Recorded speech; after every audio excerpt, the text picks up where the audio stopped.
अस्सलाम वालेकुम to all, this is सना अहमद। उम्मीद है आप सब लोग खैरियत से होंगे। अल्हम्दुलिल्लाह आप लोग की दुआओं से मैं भी खैरियत के साथ हूँ और एक और डेली ब्लॉग के साथ हाजिर खिदमत भी। जी हाँ नाज़रीन व हाज़रीन, अल्हम्दुलिल्लाह हमारी सूरह हूद अपने अख्ताम को पहुँची और सूरह यूसुफ कुरान पाक की एक नहायत हसीन तरीन सूरत हज़रत यूसुफ अलैहिस्सलाम की तरह हुस्न बेमिसाल खूबसूरत तरीन सूरत का हमारा आगाज़ हो चुका है। तो आइए नाज़रीन व हाज़रीन, व्लॉग के आगाज़ से पहले ही हम अल्लाह ताला की हम्द व सना करते हैं कि बेशक तमाम तारीफ़ अल्लाह ताला के लिए है जो मालिक सारे जहां वालों का, रोज़े जज़ा का मालिक। हम तेरी ही इबादत करते हैं और तुझसे ही मदद चाहते हैं। हमको सीधा रास्ता चला, रास्ता उनका जिन पर तूने इनाम किया, ना कि उनका जिन पर गज़ब हुआ और ना बहके होगा। इलाही कबूल फरमा, आमीन सुम्मा आमीन।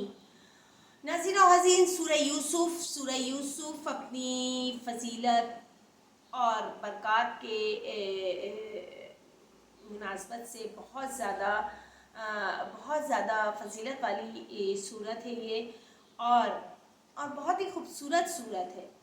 इसमें हज़रत यूसुफ अलैहिस्सलाम का क़िस्सा बयान किया गया है कि किस तरीके से उनके भाइयों ने उन्हें एक कुएं में धकेल दिया था और वहाँ से वो किस तरीके से अज़ीज़ मिस्र गए और वहाँ फिर किस तरीके से उनकी परवरिश होती रही और वो फिर आखिरकार अपने वालिद को और अपनी फैमिली में दोबारा किस तरीके से उनका मिलाप हुआ। तो ये एक बहुत बड़ी स्टोरी है, मैं अपने पिछले व्लॉग्स में ये बता चुकी हूँ और इंशाअल्लाह ताला वक्तन फ़वक्तन में इस तर्जुमे में भी इसके कुरान की जो तिलावत है उसमें इसका मैं आपको तर्जुमे के साथ भी बताती रहूँगी ताकि आपकी मालूमात में मज़ीद तर इजाफ़ा होता रहे।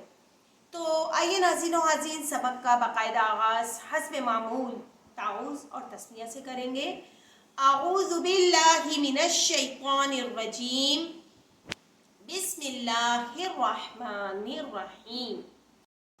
यहाँ मैं सूरत के आगाज़ से पहले थोड़ा सा डिस्कशन करूँगी जो हमारे मारूफ़ आलिम दीन हैं जिनका आजकल यूट्यूब पे और दुनिया में हर जगह बहुत ज़्यादा चर्चा हो रहा है, जो उन्होंने अल्फाज इस्तेमाल किए, जो उन्होंने अपने बयानात दिए हैं, उनके हवाले से थोड़ी सी यहाँ जो दिल में खलीश थी या जो गम गुस्सा कहना चाहिए वो आपसे शेयर करूँगी कि किस तरीके से एक शख्स आलिम दीन होने का दावा करता है और मुख्तलिफ़ यूरोप कंट्रीज़ में उसको इनवाइट किया जा रहा है कि आइए और सीरत मुबारका पर रबीउल अव्वल के हवाले से स्पीच दीजिए, और वो शख्स मिंबर पर बैठकर किस तरीके से कुफ़ारों वाली, काफरों वाली, शिर्क वाली बातें करता है। तो हमें ऐसे मौलवियों से जो झंकार टाइप के मौलवी होते हैं, जो बिल्कुल मतलब मस्खरे टाइप के मौलवी होते हैं, उनको बिल्कुल नहीं सुनना चाहिए।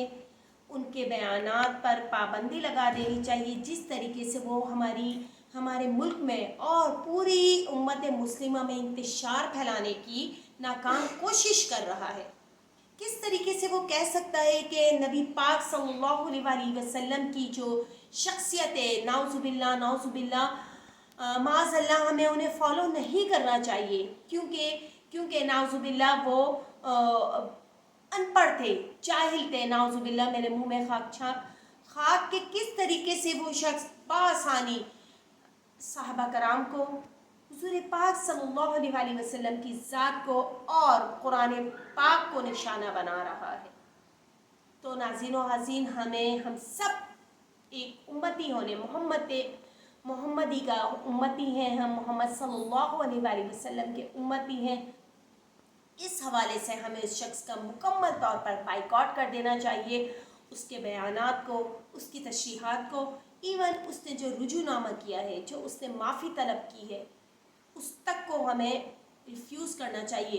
क्या हमारा दीन इस्लाम इतना कमज़ोर हो गया है कि हम आए दिन बैठकर यूट्यूब पर या कहीं भी सोशल मीडिया पर बैठकर हम ऐसी कुफराना जाहिलाना वाली बातें करें और उसके बाद जब देखें कि उम्मत मुस्लिमा जोश में आ गई है, वलवले में है, वो जोश में है, کچھ بھی ہو سکتا ہے، اس کی جان کو بھی خطرہ ہو سکتا ہے، تو وہ پھر کیا کرنا ہے، فوراً ایکسکیوز کر لیتا ہے، فوراً معافی طلب کر لیتا ہے. تو ایسا ممکن نہیں ہے. اب ایسا نہیں ہونا چاہیے، کیونکہ بار بار دیکھیے آپ پوری کنٹری میں ہماری آل اوور دا ورلڈ یہ ٹاپک ایشو بنا ہوا ہے. اور اس شخص نے جسے طارق مسعود کہا جاتا ہے وہ اس طریقے سے انتشار پھیلا رہا ہے، یا تو اپنے چینل کو چمکانے کے لیے، نعوذ باللہ اس نے اتنی بڑی باتیں کہہ دی کہ یہ قرآن پاک جو ہے وہ اس میں جا بجا غلطیاں ہیں، اللہ معاف کرے. یا پھر نبی پاک صلی اللہ علیہ وآلہ وسلم کی ذات اقدس، یا آپ صلی اللہ علیہ وآلہ وسلم کی سیرت مبارکہ، یا آپ صلی اللہ علیہ وآلہ وسلم کی شخصیت میں کوئی ایسی بات نہیں جس کو ہم فالو کر سکیں، نعوذ باللہ. تو ایسے شخص پر لعنت ہو جو اس طرح کے انتشار پھیلا کر ہم مسلمانوں کو بھٹکا رہا ہے، اپنے راہ حق سے، ہمیں دین سے ایک طرف کر رہا ہے. تو ہم سب کو چاہیے کہ امت مسلمہ یکجا ہو جائے اور اس ٹائپ کے مولویوں کو، اس ٹائپ کے جو عالم دین اپنے آپ کو ظاہر کرتے ہیں، ان کا مکمل طور پر بائیکاٹ کرے اور انہیں نہ صرف اپنے موبائل سے ان کو ڈیلیٹ ماریں، بلکہ اس شخص کو زندگی سے ہی ڈیلیٹ کر دیں جو اس ٹائپ کے بیانات دیتا ہے کہ نعوذ باللہ حضور پاک صلی اللہ علیہ وآلہ وسلم لکھنا پڑھنا نہیں جانتے تھے. بے شک آپ صلی اللہ علیہ وآلہ وسلم امی تھے. اور دیکھیے درود پاک میں بھی ہے صلی اللہ علی النبی الامی وعلی آلہ صلی اللہ علیہ وسلم صلاۃ و سلاما علیک یا رسول اللہ.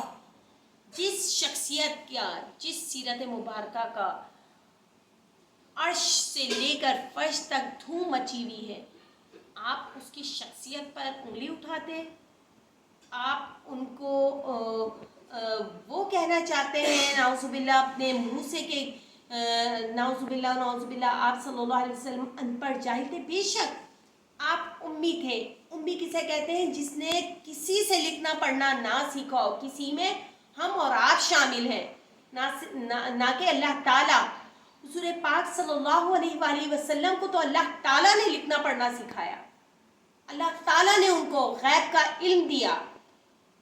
تو پھر امی وہ ہیں جس نے کسی سے لکھنا پڑھنا نہ سیکھا ہو، لیکن آپ صلی اللہ علیہ وآلہ وسلم کو پوری کائنات میں سب سے زیادہ علم حاصل تھا.